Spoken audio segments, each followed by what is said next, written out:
All right, welcome back to Stat 7 Sports with the Kane Kunas. This is the first round roundup after going out doing the first 10 picks a little while ago. And now since the first round of the draft just ended, let's go with a quick rundown of everything that went down, and you can go criticize all the stuff, go off of everything that I got wrong. But I'm sure there's a few picks that no one actually saw coming, especially in the latter part of the round and with all the trades that end up happening kind of back to back to back. But with what we already know, what was already said earlier, Burrow going one, no surprise. Then we get Washington getting Chase Young. Then Detroit going to get Javakuda. That was to be expected. No real surprises off of it. Just no trades in the first 10 picks. So then the Giants getting Andrew Thomas instead of getting Tristan Wirfs or Jedrick Wills. But Thomas was expected to be a top 10, 15 pick. So not too big of a reach, but Dave Gettleman has his own way of trying to move things around. So it doesn't feel that crazy for someone like him to do a pick that other people didn't have as high of a grade on. Then we go to Miami, and they go after the pick that may not be as safe, but trying to make up for the fact that you go back in 2006 whenever they decided to go away from Drew Brees for the fact that his medical went wrong, and now they go for Tua Tagovailoa, who that's the main issue that he has coming in. Is he going to be medically able to go? And is he going to be an injury concern as he goes into the NFL? Then we go to the other quarterback that they could have picked, Justin Herbert, staying closer to home in LA, going from Oregon just down to Chargers in their new stadium. Then we go to Carolina. They grab Derek Brown out of Auburn, staying fairly close to home. And like I said earlier on the previous video, I expected him to go after Isaiah Simmons to replace Luke Kuechly, but Derek Brown's the best interior lineman in this draft, so still very great value. And there was talk that Detroit might have decided to pick him then. So then we go to eight, where I was expecting him to pick offensive lineman. Then you see Simmons on the board that could have gone as high as 4. And yeah, I can see why they wanted to use Simmons for the fact that they've used the Honey Badger, Tyrann Mathieu in a lot of the same role that they could end up using Simmons for. And physically, he is a stronger and bigger specimen than what Mathieu has been. So that's probably the peak that they could get, is a bigger version of Mathieu.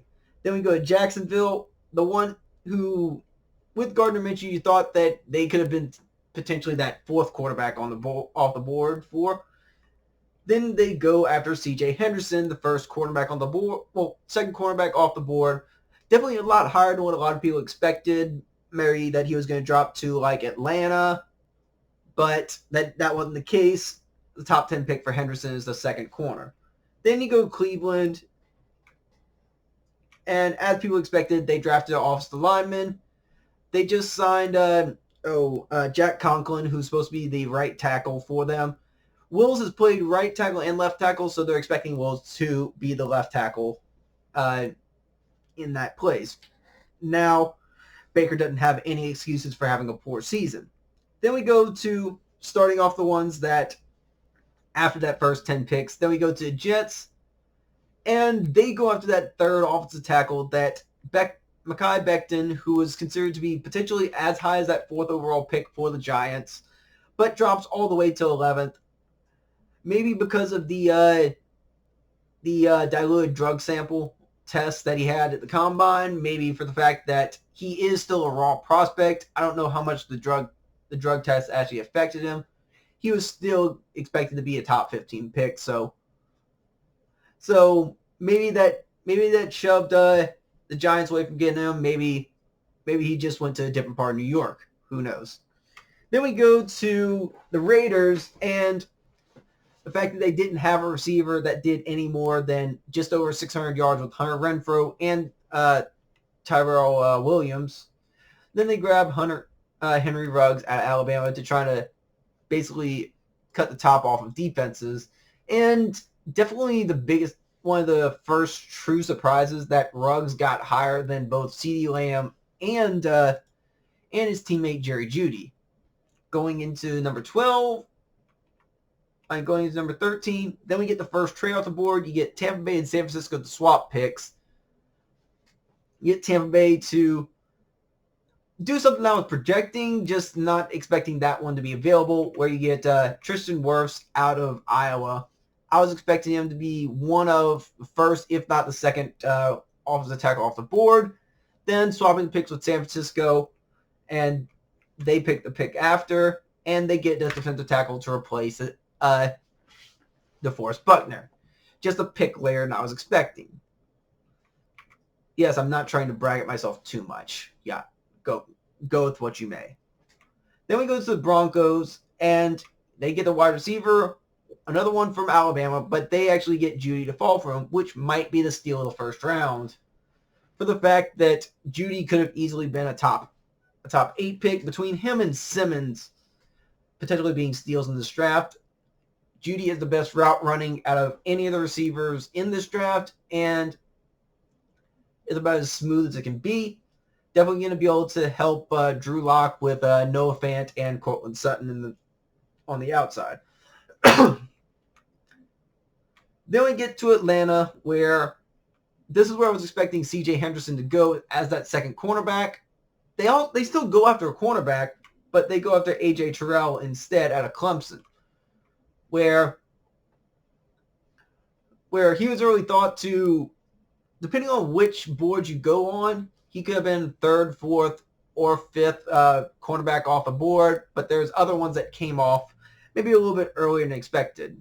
But still, they needed someone to help their secondary, and they definitely got that in Terrell.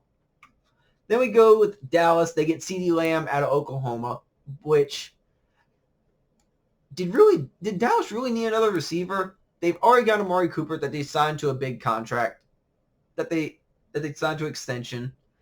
They have Michael Gallup. They have Blake Jarwin. They have Ezekiel Elliott. It feels like they're not too sold on keeping Dak Prescott after this year, or they're trying to make it to where any quarterback can try and be successful with those top targets, which is insane. Dallas is going to be very dangerous on offense next year.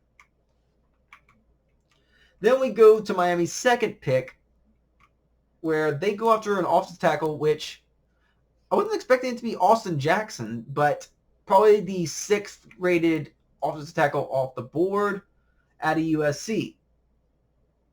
And yes, I'm maybe not as surprised as he is in that pick, but still didn't expect him on it. I was expecting Josh Jones out of Houston, but Austin Jackson, a 4-year starter. Jones definitely a bit more raw, even though he had 4 years and definitely at a lower college. Which is another thing off of this, which I'll speak of in just a second. Then we go to Las Vegas in their second pick. They also go after a corner, probably the biggest reach on this, depending on who you speak of. Damon Arnett out of Ohio State, the second corner out of Ohio State, the one that definitely got overshadowed by Jeff Okudah most of the year, but played a lot of the year, as you see with that right arm, with a broken arm in a cast. So they needed some help in the secondary especially for the fact that Eli Apple, his contract didn't go through, and they need someone to actually replace that. And now we go to 20, where we go to Jacksonville, where we get Caleb Von Chassall, which I was thinking could have potentially gone to either Atlanta or to Dallas, because both of them need pass rushers. But Atlanta definitely got a need. Dallas, not so much. They just made their offense even more ridiculous. But Caleb Von Chassall going to be able to replace potentially Ngakoue, who's Giannis Ngakoue, who's has been trying to plead with their front office to trade him, and it's going to make it to where they have more options on what they can do. So he can definitely be, Ngakoue can be more available to trade and try to get more of a better offer maybe in the 2021 draft. Then we go to Philadelphia, which I was definitely surprised by this, but everyone seemed to be getting Philadelphia to getting Justice Jefferson, and just hearing with people from the draft, Philadelphia needs someone that can take the top off of defense. And really, outside of Ruggs, the best player in that draft to do so is Jalen Reagor out of TCU. So he's the fourth receiver off the board. But I said in the previous video, like 4 through 8 or 9 have very similar draft grades. So as you see towards the latter part of the time, towards the latter part of this first round, a lot of receivers and a lot of cornerbacks went off the board. Then we go to 22 with Minnesota, and as I was saying, Justin Jefferson going to be the capable replacement for Stephon Diggs, kind of to be expected. I put T. Higgins, but I put Jefferson with a higher grade than Higgins. Just Jefferson has more versatility within being an outside receiver and being a slot receiver, so at this point, it's definitely a good replacement for Diggs, and we'll see how he ends up doing well with Minnesota and Adam Thielen. So then we go to next trade with Kenneth Murray out of Oklahoma as New England trades down for another pick, and Chargers go up to pick up the first linebacker off the board. And consider the top linebacker off the board between him and Patrick Queen, and Queen also did get drafted. Kenneth Murray has probably the lowest floor at this moment, and is probably the most skilled true linebacker in this draft.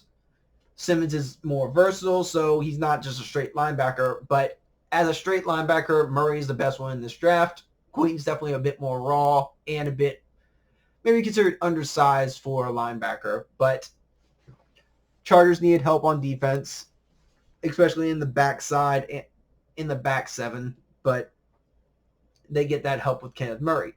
Then the one that Saints fans are really not a fan of is the Saints going after Cesar Ruiz out of Michigan center. And just for people to kind of understand on it, some of the outside noise that you've been kind of hearing, it definitely makes it sound like it's coming to fruition for the case that Saints drafted Eric McCoy last year as a center, and they have Armstead, they have Ryan Ramczyk, they just signed Andrus Peat to a big deal. The Saints have been very big on having like six offensive linemen be able to make like a jumbo package, but more on this case, the one offensive lineman that I did not speak of is right guard Larry Warford, who the Saints gave a big contract coming from Detroit, but towards this last year, he definitely kind of underachieved that contract. Now, Eric McCoy coming out of college was known to be the top center, but also could play guard as well. So you have Ruiz, who could possibly be that starting center, or if need be, he can be a guard or that sixth lineman. And if you need McCoy could go to guard. Cesar Ruiz could be the starting center. It makes sense, even though it seems like a lot of times it was, in this case, was more of a top available than something that was a true need. So a little confusing on that end, but I can see what they're going for. Then we go to the second Minnesota pick as the one. The 22nd was the one for Stephon Diggs. They got someone to replace Diggs with that pick. And this one, they get Brandon Ayuk. And they have that pick shipped to San Francisco. And San Francisco, in this case, gets the they filled the two replacements that they really needed to do from replacing Buckner with Kinlaw as South Carolina. They get Brandon Ayuk to replace Emmanuel Sanders. Just with him and Deebo Samuel, that's still number 1 and 2 off of that. That does work out for them. So solid pick, even though they have to go up to get it. But despite the fact that Ayuk may have actually fallen to them, or someone with a similar, if not maybe slightly lesser skill set, because then you get probably the only pick that was actually from a non-Power 5 team in college, which is really surprising. So Miami's third pick in the draft that they traded from that they got from trading Laramie Tunsil to the Texans. Green Bay trades back into the higher part of the first round. What was it? 4 picks up. And they go ahead and make probably the most controversial pick in this draft, Jordan Love, which I understand Green Bay has been having a knack to get a quarterback in the later part of the first round to build for the future, a.k.a. Aaron Rodgers for Brett Favre. And it is kind of the same time period, but whenever you have Rodgers being 36 and then you have like Breeze, Brady all in their 40s, you almost don't think at this point Rodgers is going to last into his 40s, or like he might only have like a couple years left as well. So definitely feels like going on to more of the next regime of the power quarterbacks in the NFC. And Jordan Love could be the start of that for them, as Love is the only only quarterback drafted to the NFC team as of this far, and the only quarterback in a non-Power 5 conference. Then we go to 27 with Seattle, which I had nowhere near on my board. Jordan Brooks out of Texas Tech. This was at the point where Patrick Queen was still available, and I thought Seattle was going to try to go for someone that was going to be more of a pass rusher to potentially replace Jadeveon Clowney. They go after a true middle linebacker who is a very strong tackler that does fit in the Bobby Wagner type way. Kind of ironic with what I have over there, but definitely one that kind of fits in their Legion of Boom style defense. So it is kind of a scheme fit for them more than like the best overall player available.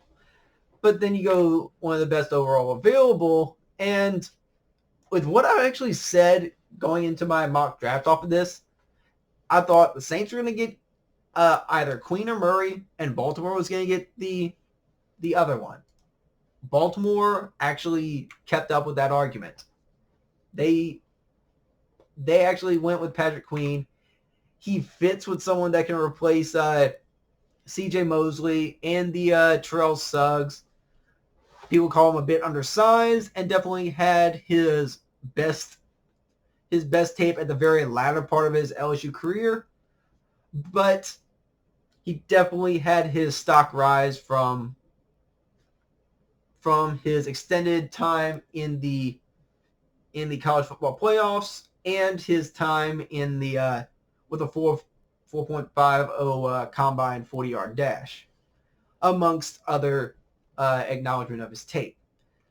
Then we go to 29 with Tennessee, and they go after another offensive tackle, which, just like the Jeff Okudah to Damon Arnett pick, Tennessee goes ahead and grabs Isaiah Wilson, who's on the other side of Andrew Thomas for Georgia. So Georgia is definitely known for having one of, if not the best offensive line in the country, and definitely helped Jake Fromm, which makes you feel like Fromm could be like a 4th or 5th round pick. Kind of want to see where he goes, but But Isaiah Wilson is one that will protect that right side for Tennessee, try to protect Tannehill, and definitely a better run blocker than a pass blocker as of this point, so will help Derrick Henry in the run game.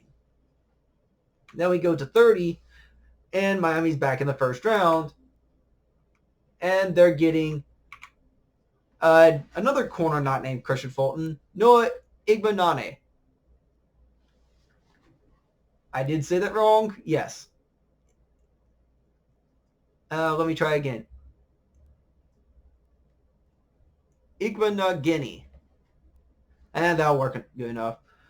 Starting corner out of Auburn, definitely brought his game up whenever he had to play against the Justin Jeffersons and or be able to go against Van Jefferson out of Florida. So definitely held his own against the top competition, even though he was considered to be a potentially second or third round pick. Still, Miami needs depth all around, so it definitely helps them out replacing Fitzpatrick, who is Minka Fitzpatrick, who is a cornerback safety hybrid that they couldn't decide what to do with. So here you get a pure corner for them. Then with the second to last pick, you go with another corner, Jeff Gladney out of Minnesota. Now, I put it to where A.J. Terrell and T. Higgins were going to be Minnesota's two picks. One cornerback, one wide receiver. They decided to pick a wide receiver first and then pick the cornerback. And with Terrell being gone, they grabbed Jefferson. And with who is it? Jefferson I see is better than Jefferson I see is a better wide receiver than Higgins, and Gladney's definitely a worse version than Terrell, but Gladney's a speedster. He'll be able to keep up with a lot of wide receivers. Like you get the Henry Ruggs, you get Tyreek Hills. So he's a very quick corner, and so definitely going to be helped to build that secondary that lost 3 of their starting 4. Then with the last pick of the draft for this first round, you got a pleasant surprise with Clyde Edwards-Helaire, the first running back off the board. Isn't that nice? Final pick of the draft. Final pick of the first round. LSU gets the first pick of the first round and the last pick of the first round. And at that point, they don't actually beat the overall. They don't beat the overall number of first round picks, but as that's still held by Miami with 6.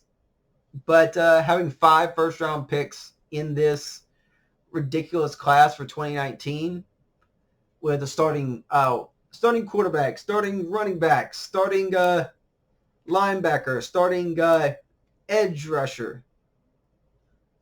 And who am I forgetting?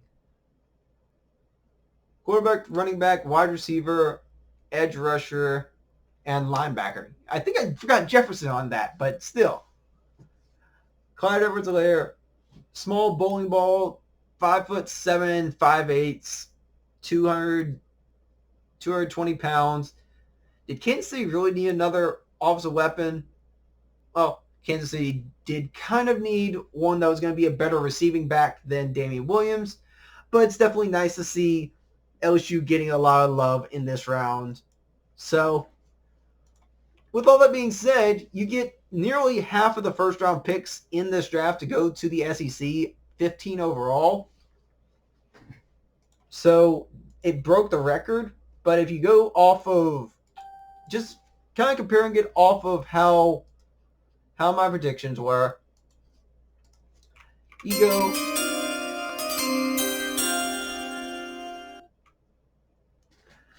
first 10 picks. Yeah, I kind of struggled. I didn't actually get anything right after that first 3. Then the next 10, I get Kinlaw. That's it. And then the last ones, I get absolutely nothing. So yay, I get 4 of my 32 picks right. Woot. But really, in this case, if you actually go off of all of these, so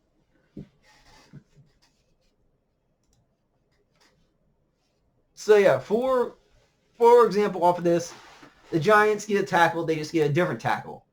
Miami and the Chargers both get quarterbacks, that still stays the same. You kind of get a little switch here or there between Simmons, Brown. Henderson wasn't really expected, but Jacksonville lost A.J. Bouye. So it's not that surprising they got a cornerback, especially from over the last year they lost A.J. Bouye and Jalen Ramsey. So yeah, Cleveland gets an offensive tackle, which yeah, left tackle for both ways. Jets. Yeah, really, the Jets getting offensive tackle, yes, Becton was considered by some the top one, maybe the most raw, but they get a tackle instead of a receiver. Las Vegas gets a receiver, just a different one. Tampa Bay gets a tackle, just a different one. San Francisco gets a D tackle, that was the same. Denver gets a wide receiver, but a different one. Atlanta, CeeDee Lamb dropped. Xavier McKinney, Christian Fulton didn't get drafted in the first round. The offensive tackle interest definitely was a bit higher than what I expected, but the interest for cornerback was more than I thought.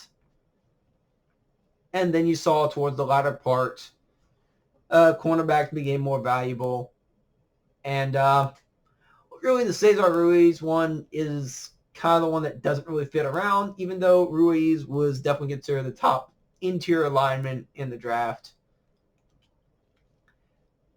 And then Jordan Love is the only non-Power 5 player drafted. But overall with it, you get, let me get a count on it, 6 wide receivers, a little lower than expected, and you get 2. Yep. If you count Simmons as a linebacker, you get 4 linebackers. Then you have 2, 4, 5 cornerbacks. So both edges, obviously offensive and defensive parts of the ball, was definitely the high factor, and just having the edge protectors definitely helped. Definitely became a high priority for a lot of these teams. But that is a wrap on the first round. I'm not going to go over the second, day 2 and day 3 until it's all over. Be prepared with that probably some point early next week. But at the time you will see this video, it will be Friday, and it will be just hours away from whenever the day 2 picks will start. But as this is really like an hour and a half after day 1 draft is ended. But if y'all enjoyed this, please please subscribe. Hopefully the next time I do a live stream, it goes a lot more smoothly, and we can get a little more interest going on it. But thank y'all for watching. Just share this out to other people. I know I put a lot of effort going into this draft, and you see how well that actually does. Just like going to the NCAA tournament. All the ones that you really expect, all the ones that have put the detail in, they're almost never right. It's always the ones that just kind of throw something on a plate on a whim. That's the ones that get the closest to correct. But yeah. But thank y'all for that. Thank y'all for all of this. This has been fun. I'm the Contain Kunas. This is Stat 7 Sports. See y'all in the next one. And stay safe.